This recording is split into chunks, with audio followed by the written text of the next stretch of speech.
Drapeaux israéliens et américains côte à côte. Benjamin Netanyahou reçoit le secrétaire américain au Trésor à Jérusalem. Une conférence de presse que le Premier ministre de l'État hébreu débute ainsi.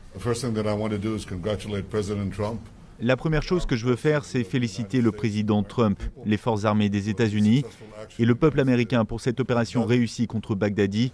C'est une bonne chose que ce meurtrier ait connu ce destin. Des remerciements venus aussi d'Arabie saoudite, l'allié stratégique des États-Unis dans le monde arabe. Même son de cloche en Turquie, remercié par Donald Trump pour avoir permis de mener à bien cette délicate mission. La nuit de l'opération, il y a eu une diplomatie intense entre nos deux autorités militaires. Nous en sommes heureux.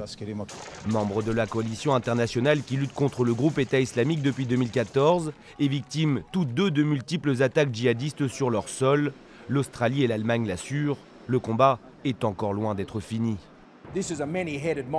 Daesh est un monstre à plusieurs têtes et lorsque vous en coupez une autre repousse inévitablement.